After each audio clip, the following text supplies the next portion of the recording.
तो देखो scalars and vectors में सबसे पहले हम लोगों को ये पता होना चाहिए कि फिजिकल क्वांटिटीज क्या होते हैं। तो इसका डेफिनेशन यूनिट एंड डायमेंशन में भी मिला होगा, क्योंकि यूनिट एंड डायमेंशन हम लोग किसका फाइंड करते हैं, फिजिकल क्वांटिटीज का। और फिजिकल क्वांटिटी का सबसे सिंपलेस्ट डेफिनेशन बोल सकते हो, one of the simplest, any measurable quantity is known as physical quantity. Any measurable quantity is known as physical quantity, यानी हर वो क्वांटिटी जिसको हम लोग मेजर कर पाएंगे उसको हम लोग फिजिकल क्वांटिटी बोलेंगे। एग्जाम्पल्स वेरियस हैं, ठीक। फ्यू एग्जाम्पल्स हम लोग लिखते हैं यहाँ। लेंथ हम लोग मेजर करते हैं, ब्रेथ मेजर करते हैं, हाइट मेजर करते हैं, टेम्परेचर मेजर करते हैं, मोमेंटम मेजर करते हैं। हर वो चीज जो हम लोग मेजर कर पाएंगे, ठीक, हम लोग उसको फिजिकल क्वांटिटी बोलेंगे। तो there are various physical quantities, ठीक। अब ऐसे में कुछ फिजिकल क्वांटिटीज ऐसे होंगे जिनका सिर्फ मैग्नीट्यूड ही काफी है, और कुछ फिजिकल क्वांटिटीज ऐसे होंगे जिनका मैग्नीट्यूड तो चाहिए ही हमको, साथ ही साथ उनका डायरेक्शन भी मेंशन करना पड़ेगा। और अगर डायरेक्शन हम लोग मेंशन नहीं किए तो वो लोग मीनिंगलेस हो जाएंगे। तो इसका मतलब ये सारे क्वांटिटीज जिनको भी हम लोग मेजर कर पाएंगे उसको अगर ब्रॉडली डिवाइड करें तो दो पार्ट में हम लोग डिवाइड कर सकते हैं। एक होता है स्केलर क्वांटिटी और एक होता है वेक्टर। तो स्केलर क्वांटिटीज उनको बोलेंगे जिनके पास सिर्फ मैग्नीट्यूड हो, और वेक्टर उनको बोलेंगे जिनके पास मैग्नीट्यूड तो होगा ही, साथ में डायरेक्शन भी होगा, ठीक। तो बेसिकली हम लोग फिजिकल क्वांटिटी को डिपेंडिंग अपॉन द डायरेक्शन दो कैटेगरी में डिवाइड करेंगे। डायरेक्शन लेस जो होगा, जिसका कोई डायरेक्शन नहीं होगा, उन सारे फिजिकल क्वांटिटीज को बोलेंगे स्केलर, और जिनका डायरेक्शन होगा उन सारे को बोलेंगे वेक्टर। जैसे कुछ एग्जांपल्स हम लोग लेते हैं। सपोज करो इसका एग्जांपल लेते हैं लेंथ। तो जब हम किसी का लेंथ मेजर करते हैं, साथ में क्या हम डायरेक्शन मेंशन करते हैं? सपोज करो तुम्हारे हाथ में एक कॉपी है और हम तुमसे पूछे कि what is the length of this copy, तो तुम लोग बोलोगे 15 सेंटीमीटर, 16 सेंटीमीटर, 20 सेंटीमीटर, 22 सेंटीमीटर, जो भी लेंथ होगा बोलोगे। साथ में डायरेक्शन मेंशन करते हो? नहीं करते हो। तो चूंकि डायरेक्शन मेंशन नहीं करते हो तो लेंथ किस कैटेगरी में आता है? स्केलर में। सिमिलरली आओ ब्रेथ, ये भी किस कैटेगरी में आएगा? स्केलर में। वेट, जब भी तुमसे तुम्हारा कोई वेट पूछता है, क्या बोलते हो? My weight is 60 kg along north, along south, along east, along west. कोई भी डायरेक्शन मेंशन करते हो? नहीं। तो वेट भी स्केलर में आएगा। वेट स्केलर में आएगा? सोचो जरा ठीक से। वेट स्केलर में आएगा? नहीं। वेट का एक डायरेक्शन होता है towards centre of the gravity, या towards centre of the sphere, या हमारे प्लेनेट के सेंटर की तरफ। इसलिए वेट का चूंकि एक डायरेक्शन होता है, इसलिए वेट काइंड ऑफ फोर्स है, और ये वेक्टर है।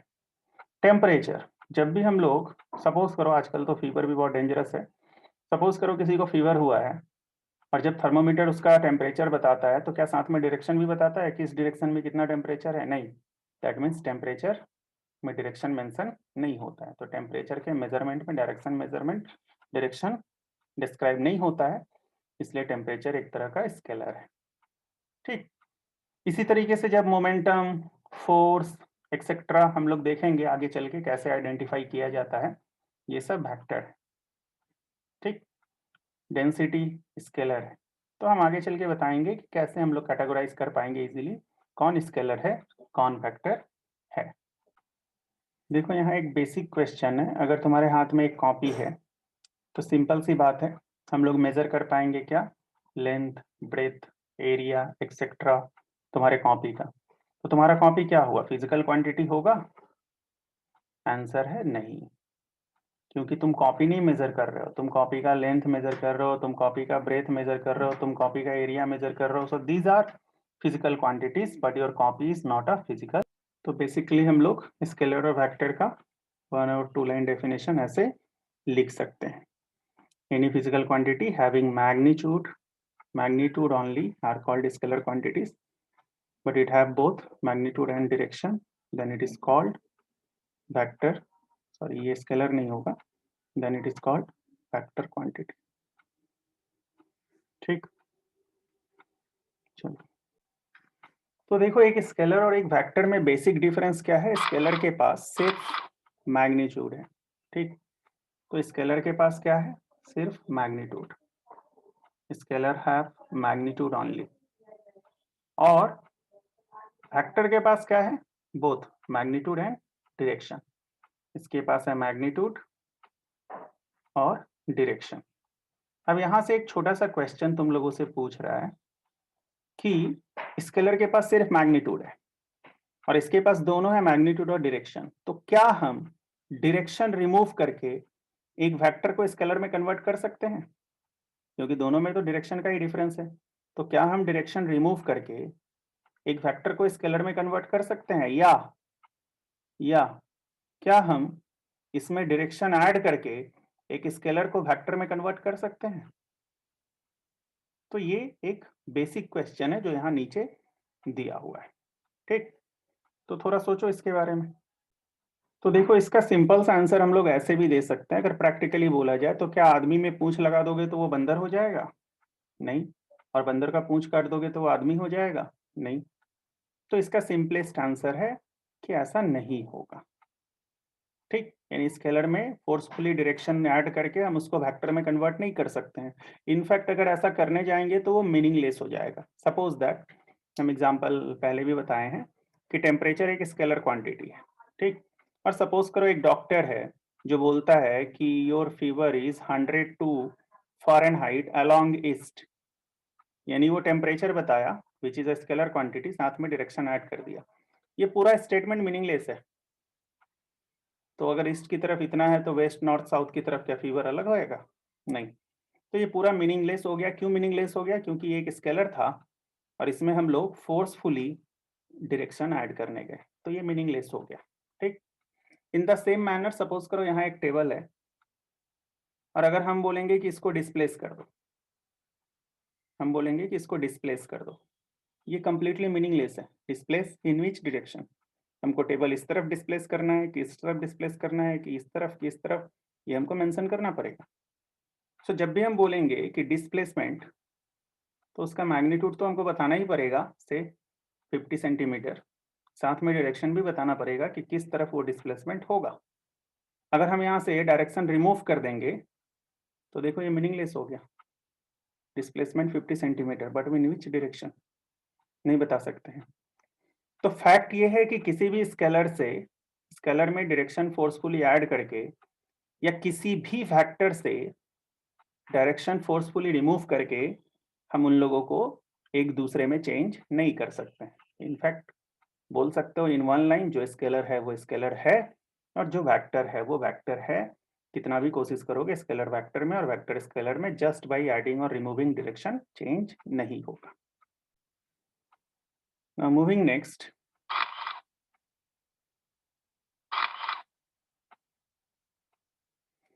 अब सपोज करो एक लिस्ट हमारे सामने प्रोवाइड करेगा और बोलेगा identify which of the followings are scalars and vectors.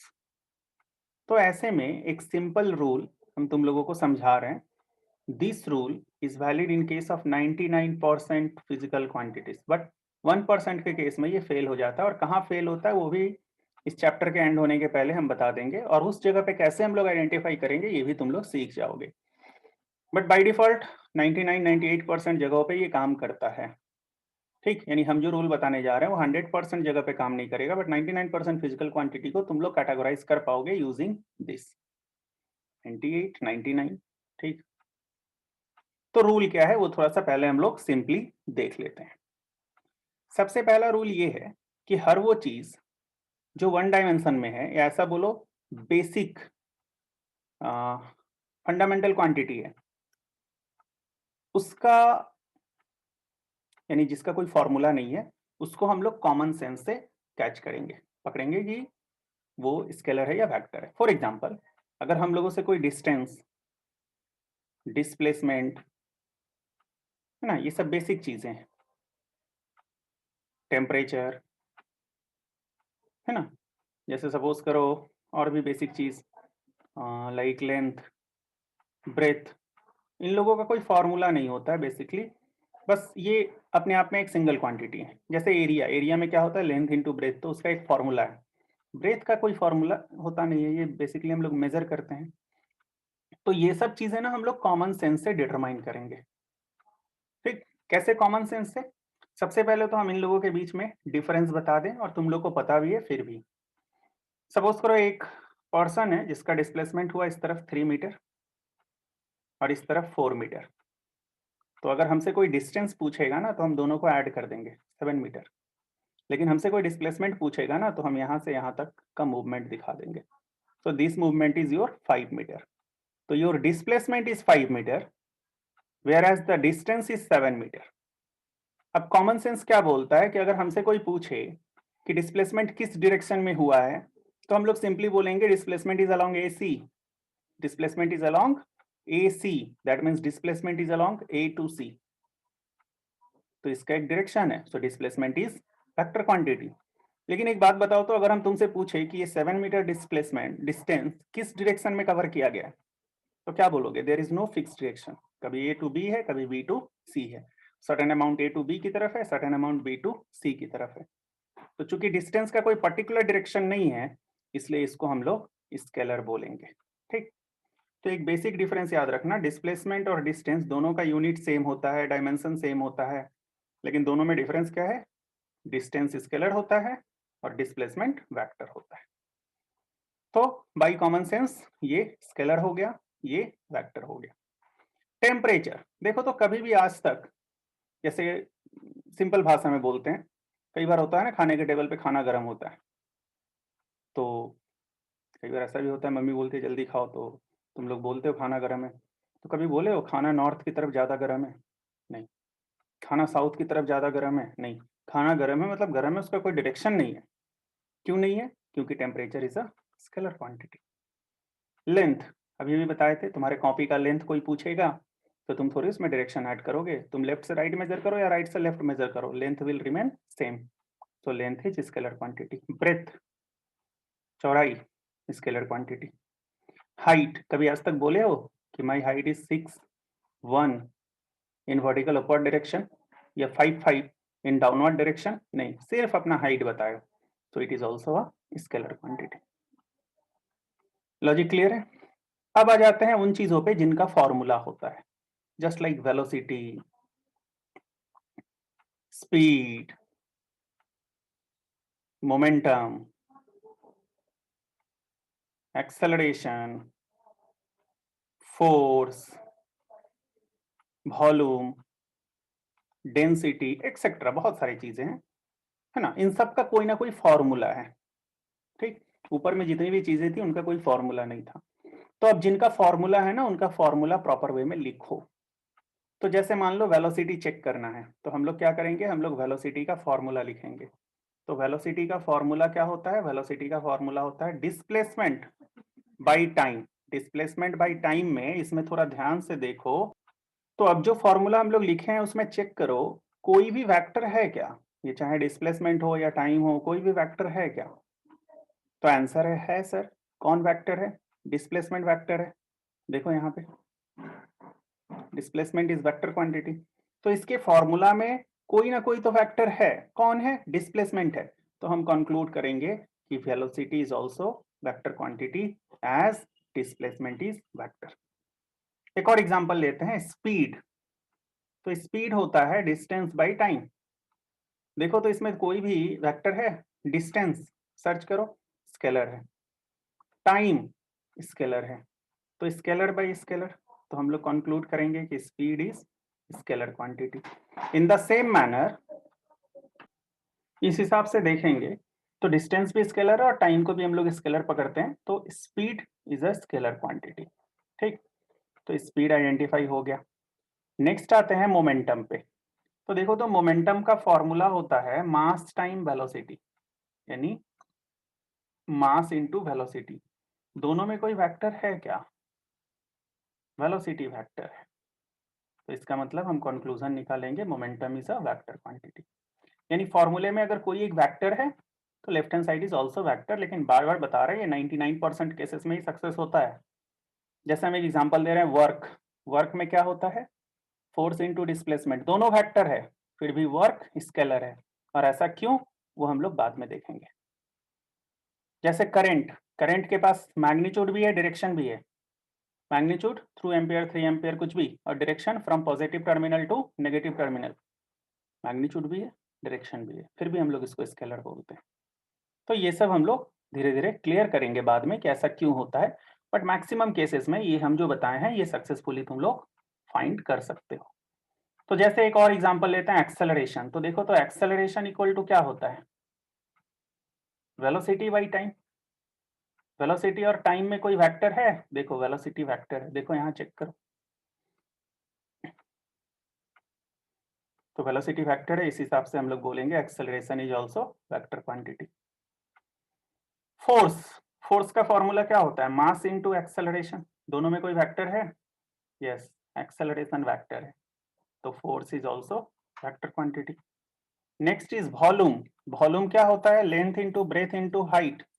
तो अगर ये length into breadth into height होगा, तीनों ही स्केलर है, तो volume is also scalar. Density, density is mass by volume, mass भी स्केलर, वॉल्यूम भी scalar, so density is also scalar. ठीक, तो इसमें कुछ, तो जैसा कि हम लोग डिस्कस किए थे उस हिसाब से अगर यहाँ आइडेंटिफाई करना चाहें तो हम लोग बोलेंगे कि दिस इज स्केलर, याद करो, ये वेक्टर। स्पीड थोड़ी देर पहले हम बताए थे, scalar. Velocity vector, acceleration vector, momentum vector, force vector, length scalar, breadth scalar, height scalar, volume scalar, temperature scalar, heat, heat means any form of energy, वो generally हम लोग स्केलर लेते हैं। स्पेसिफिक हीट, ये तुम लोग होमवर्क है find करना। मास स्केलर है, डेंसिटी अभी हम लोग डिस्कस किए थे, स्केलर है। वर्क हम पहले ही बोल चुके हैं, एक्सेप्शनल है। करंट एक्सेप्शनल है, एरिया एक्सेप्शनल है, प्रेशर एक्सेप्शनल है। मतलब हम जो मेथड बताएं उस मेथड से ये सब फाइंड हम लोग नहीं कर सकते। ठीक, अब जैसे स्पेसिफिक हीट की बात करते हैं हम लोग, तो स्पेसिफिक हीट में H equal to m s theta. इस फॉर्मूले में S क्या है, S है स्पेसिफिक हीट। तो यहां से अगर हम S का वैल्यू निकालेंगे तो ये आएगा H by m theta. Heat scalar, mass scalar, temperature scalar, तो इसका मतलब ये भी स्केलर, क्योंकि राइट हैंड साइड में जितने क्वांटिटीज हैं सभी स्केलर हैं, इसलिए स्पेसिफिक हीट भी स्केलर होगा। Next, vector representation. देखो, एक स्केलर को रिप्रेजेंट करना बहुत सिंपल है। कैसे, बस उसका मैग्नीट्यूड लिख लो, मास 5 kg, डिस्टेंस 10 किलोमीटर, ठीक, टेम्परेचर 200 300 सेल्सियस, बस, साथ में डायरेक्शन ऐड नहीं करना पड़ता है। लेकिन जब हम लोग एक वेक्टर को रिप्रेजेंट करेंगे तो हम लोगों को उसमें डायरेक्शन भी ऐड करना पड़ेगा। तो कैसे दिखाएंगे उस डायरेक्शन और उस मैग्नीट्यूड को, तो देखो कई सारे मेथड्स हैं, जिसमें से एक हम लोग सिंपलेस्ट मेथड लेते हैं। और सिंपलेस्ट मेथड ये है, सपोज करो कि, एक मिनट, तो सपोज करो कि सिंपलेस्ट मेथड जो है यहाँ पे, वो ये है कि हम लोगों को एक फोर्स रिप्रेजेंट करना है, या सपोज करो एक डिस्प्लेसमेंट को रिप्रेजेंट करना है। और सब लोग जानते हो displacement itself is a vector quantity. तो इस वेक्टर को हम लोग कैसे रिप्रेजेंट करेंगे, ठीक, तो मतलब डिस्प्लेसमेंट को कैसे रिप्रेजेंट करेंगे। तो हम लोग सपोज करते हैं कि let we have to represent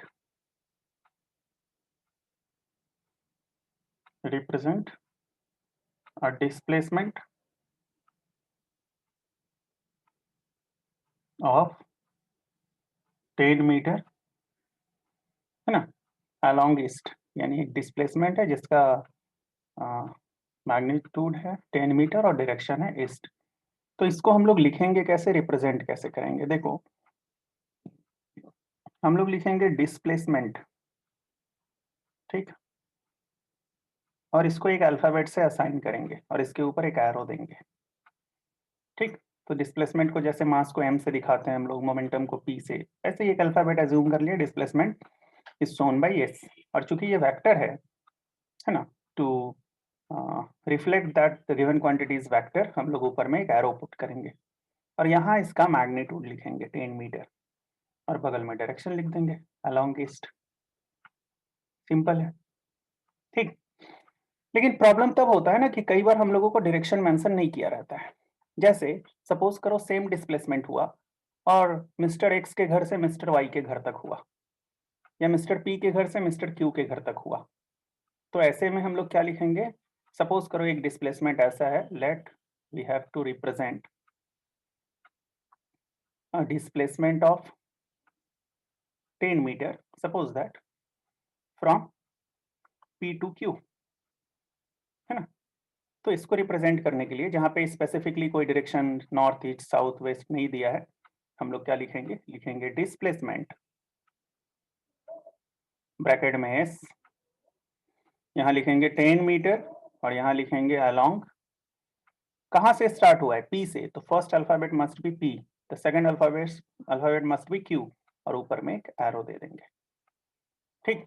अब यहाँ पे कई बार एक कंफ्यूजन क्रिएट होता है कि क्या करेंगे अगर डिस्प्लेसमेंट Q से P की तरफ होता, तो क्या एरो रिवर्स में कर देते? यानी ये एरो अगर Q से P डिस्प्लेसमेंट होता तो ये एरो उल्टा कर देंगे?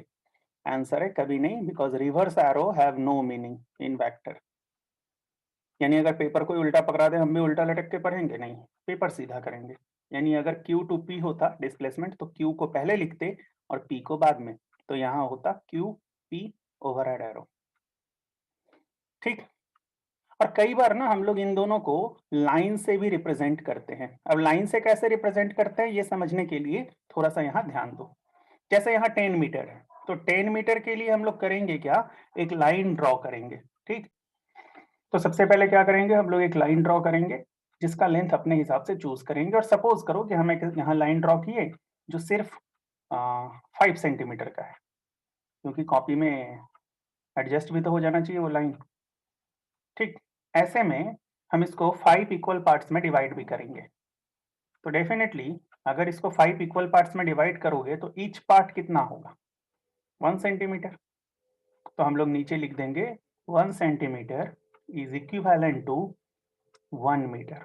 अब तुम सोचो, अगर 1 centimetre is equivalent to 1 metre, तो 5 centimetre, sorry 1 centimetre is equivalent to 2 metre, तो 5 सेंटीमीटर कितना हो जाएगा?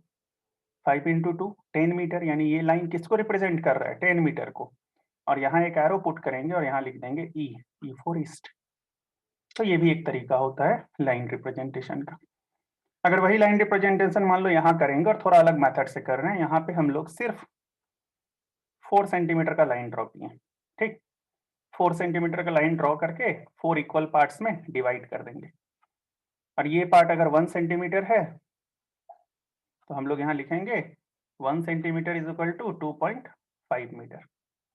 तो देख लो, अगर 1 सेंटीमीटर 2.5 मीटर है तो 4 सेंटीमीटर कितना होगा? 2.5 इंटू 4। तो ये किसको रिप्रेजेंट कर रहा है? 10 मीटर को।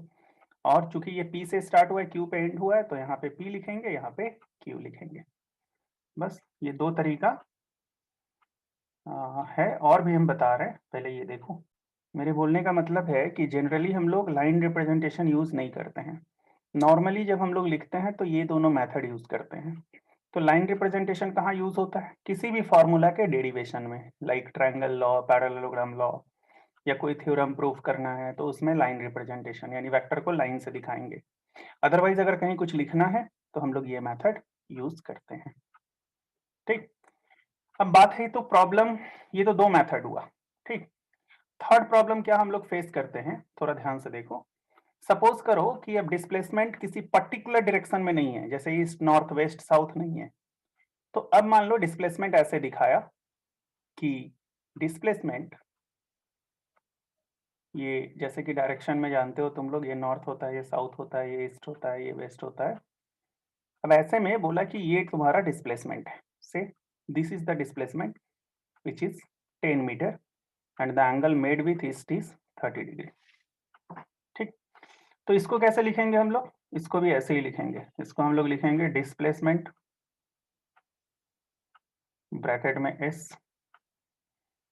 इज इक्वल टू मैग्नीट्यूड लिखेंगे 10 मीटर और डायरेक्शन कितना लिखेंगे, डायरेक्शन है 30 डिग्री। देखो एंगल, अच्छा ये जो 10 मीटर है वो नॉर्थ और ईस्ट के बीच है ना कहीं पे, देखो नॉर्थ और ईस्ट के बीच में है, लेकिन एंगल किसके साथ फॉर्म हो रहा है, ईस्ट के साथ, तो हम लोग इसको लिखेंगे नॉर्थ ऑफ ईस्ट।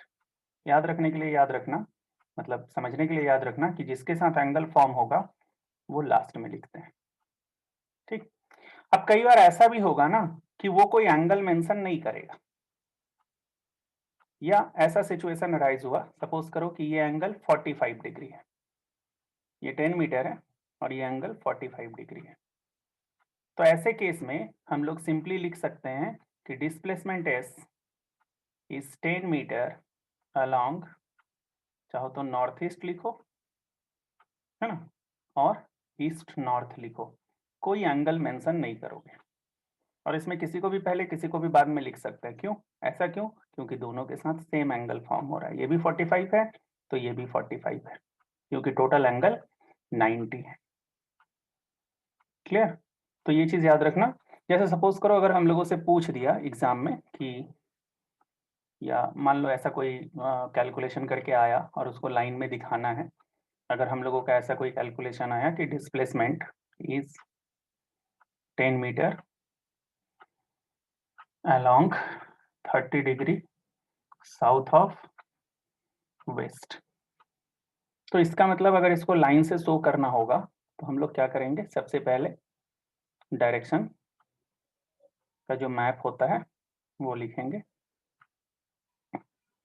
जो डिस्प्लेसमेंट है किसके किसके बीच है, साउथ और वेस्ट के बीच में, तो साउथ और वेस्ट मतलब इन दोनों के बीच में कितना डिस्प्लेसमेंट है 10 मीटर, और कितना एंगल फॉर्म हो रहा है 30 डिग्री, किसके साथ, वेस्ट के साथ, तो ये 10 मीटर 30 डिग्री वेस्ट के साथ। कैसे समझे हम ये वेस्ट के साथ होगा, क्योंकि हम बताए हैं जो एंगल होता है हमेशा लास्ट वाले के साथ फॉर्म होता है। ठीक, तो ये था कुछ वेक्टर रिप्रेजेंटेशन, कुछ क्या इतना ही है, तो इसमें कोई डाउट। देखो नेक्स्ट आता है types of vector. Types of vector मतलब एक तरह से हम लोग बोल सकते हैं कैटेगोराइजेशन ऑफ वेक्टर, और कैटेगोराइजेशन जब भी होगा ना तो ऐसा कुछ नहीं है कि जो एक कैटेगरी में है वो दूसरे कैटेगरी में नहीं हो सकता, अगर वो दूसरे कैटेगरी का क्राइटेरिया सेटिस्फाई कर रहा है तो वो दूसरे में भी हो सकता है। ठीक ना, जैसे सपोज करो यहाँ पे कि एक्स है तो वो फुटबॉल भी खेलता है ना, क्रिकेट भी खेलता है और हॉकी भी खेलता है। वाई है तो एक्स तीनों खेलता है, वाई जो है वो फुटबॉल और हॉकी खेलता है, और जेड जो है वो क्रिकेट और हॉकी खेलता है, और भी जो है वो फुटबॉल और क्रिकेट खेलता है। अब अगर हमको कैटेगराइज करना हुआ, क्रिकेटर का नाम सारा लिखना हुआ, तो क्रिकेटर के नाम में किसका किसका नाम लिखेंगे, एक्स का, वाई का और भी का, क्योंकि ये तीनों क्रिकेट खेलता है।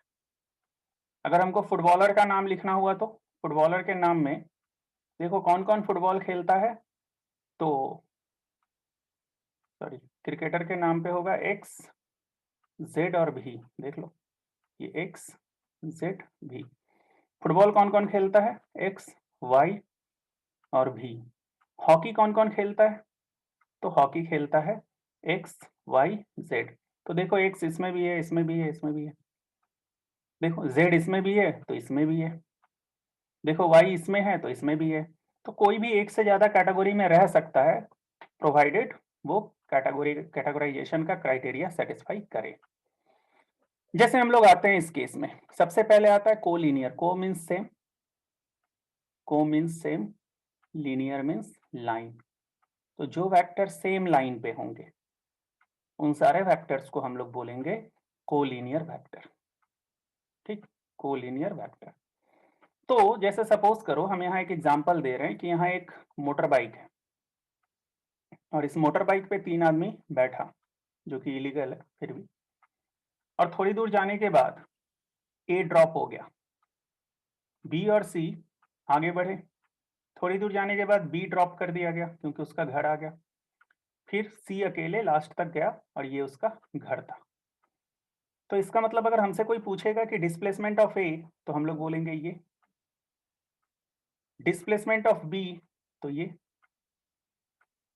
ठीक, और अगर हमसे कोई पूछेगा डिस्प्लेसमेंट ऑफ सी, तो ये, और ये तीनों डिस्प्लेसमेंट एक ही लाइन पे था ना, यहाँ से यहाँ तक ए का डिस्प्लेसमेंट, फिर यहाँ से यहाँ तक बी का डिस्प्लेसमेंट, फिर यहाँ से यहाँ तक सी का डिस्प्लेसमेंट, और तीनों डिस्प्लेसमेंट सेम लाइन पे था, तो they are collinear. Not only that, अगर बाइक का वेलोसिटी हम यूनिफॉर्म पकड़ेंगे तो बाइक का वेलोसिटी भी इस तरफ था, तो इन तीनों डिस्प्लेसमेंट के साथ ये वेलोसिटी भी एक ही लाइन पे है, और वेलोसिटी भी वेक्टर है, तो वेलोसिटी भी कोलिनियर हो गया।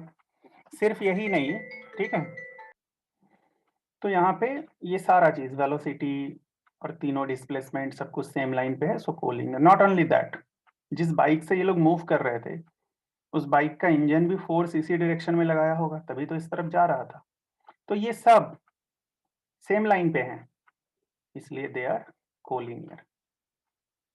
ठीक, और अगर ये कोलिनियर हैं तो क्राइटेरिया क्या सेटिस्फाई किए हैं कि क्राइटेरिया क्या है, क्राइटेरिया है कि जो लोग भी सेम लाइन पे होंगे वो कोलिनियर कहलाएंगे, और ये सब सेम लाइन पे है इसलिए इनको कोलिनियर हम लोग बोलेंगे। नेक्स्ट इज को प्लानर, नाम से ही पता चल रहा है, को मतलब सेम, प्लानर मतलब सरफेस प्लेन। तो सपोज करो अगर ऐसे हम लोग कॉपी के पेजेस को ऐसे मोड़ के रखते हैं, है ना, ऐसे कॉपी के पेजेस को मोड़ के रखते हैं, एक ऐसे और एक ऐसे, यानी कॉपी हाफ खोल के रखते हैं, तो देखो दो अलग अलग प्लेन मिला, ये एक अलग सरफेस है, ये एक अलग सरफेस है, ये वर्टिकल सरफेस है, ये हॉरिजेंटल सरफेस है। तो यहाँ अगर एक दो वेक्टर हैं तो वो सब आपस में कोप्लानर है, लेकिन यहाँ अगर एक वेक्टर है तो इन तीनों के साथ ये कोप्लानर नहीं है। ठीक, तो कोप्लानर का कंडीशन क्या है, they must be in the same plane. Next is parallel vectors. Parallel किसको बोलेंगे, नाम से ही पता चल रहा है कि अगर वेक्टर को लाइन से रिप्रेजेंट करोगे तो वो लाइन पैरेलल कब होगा, जब दोनों का डायरेक्शन सेम होगा। ठीक, अब बोलोगे सर अपोजिट होगा तब भी तो पैरेलल होगा, नहीं, उसको हम लोग पैरेलल के कैटेगराइजेशन में डायरेक्शन को सेम रखते हैं। तो पैरेलल वेक्टर वो है जो जिन दोनों का डायरेक्शन सेम हो, और डायरेक्शन सेम होगा तो दोनों को लाइन से दिखाओगे, लाइन से दिखाओगे तो वो दोनों लाइन डेफिनेटली पैरेलल होगा, दोनों ईस्ट की तरफ होगा, नहीं तो दोनों नॉर्थ की तरफ, नहीं तो दोनों साउथ की तरफ, नहीं तो दोनों वेस्ट की तरफ। और दो ही क्यों, दो से ज्यादा वेक्टर भी हो सकते हैं जो एक दूसरे के अगर सेम डायरेक्शन में है तो एक दूसरे के पैरेलल होंगे, और उन सबको एक साथ हम लोग बोलेंगे पैरेलल वेक्टर्स। नेक्स्ट आता है इक्वल वेक्टर्स। तो इक्वल वेक्टर में देखो वेक्टर के पास ले देकर दो ही प्रॉपर्टी है, मैग्नीट्यूड और डायरेक्शन। और अगर दो वेक्टर हैं दोनों का मैग्नीट्यूड डायरेक्शन सेम है, भले ही वो दोनों अलग अलग वेक्टर हों, तो उनको हम लोग बोलेंगे इक्वल वेक्टर। फॉर एग्जांपल, अगर किसी के ऊपर फोर्स है जिसका वैल्यू है 5 न्यूटन और ये ईस्ट की तरफ है, और अगर किसी का डिस्प्लेसमेंट है वो भी है 5 मीटर और वो भी अलोंग ईस्ट है, तो दोनों का देखो मैग्नीट्यूड सेम, दोनों का डायरेक्शन सेम, तो हम लोग इंसर्ट क्या बोलेंगे कि दे आर इक्वल वेक्टर्स। तो इक्वल होने के लिए क्या कैटेगरी जरूरी है, क्या क्राइटेरिया जरूरी है, मैग्नीट्यूड और डायरेक्शन सेम होना चाहिए। दो का ही क्यों, अगर यहाँ 3 4 5 का भी मैग्नीट्यूड डायरेक्शन सेम होता तो हम बोलते they all are equal vectors. इसके बाद एंटी पैरेलल वेक्टर्स। पैरेलल का ठीक उल्टा होता है, पैरेलल में क्या क्राइटेरिया था, डायरेक्शन सेम होना चाहिए, तो एंटी पैरेलल में क्या डायरेक्ट क्राइटेरिया होगा, they must have opposite direction. तो दोनों का डायरेक्शन अगर अपोजिट हुआ तो उनको हम लोग बोलेंगे एंटी पैरेलल, क्योंकि पैरेलल में क्या लिए थे कि दोनों का डायरेक्शन सेम होना चाहिए। एक बेसिक डिफरेंस और है पैरेलल और एंटी पैरेलल में, जब हम पैरेलल वेक्टर बताए थे तो दो क्यों, 2000 भी ले सकते हैं, दे ऑल आर पैरेलल। लेकिन जब हम एंटी पैरेलल बोलेंगे तो सिर्फ दो ले सकते हैं, क्यों, क्योंकि दो के अलावा अगर तीसरा लेते हैं, सपोज करो ये, और इसका डायरेक्शन अगर इस तरफ हुआ तो ये इसके साथ पैरेलल हो गया, और अगर इसका डायरेक्शन इस तरफ हुआ तो ये इसके साथ पैरेलल हो जाएगा।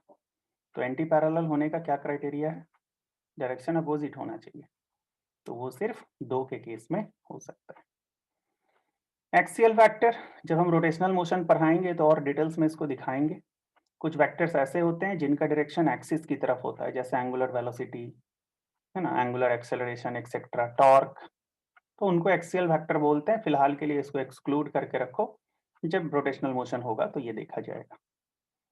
नेक्स्ट है नल वेक्टर। नल वेक्टर क्या होता है, ध्यान दो, नल मीन्स जीरो और वेक्टर मीन्स वेक्टर, तो हर वो वेक्टर जिसका मैग्नीट्यूड जीरो होगा उसको नल वेक्टर बोलेंगे।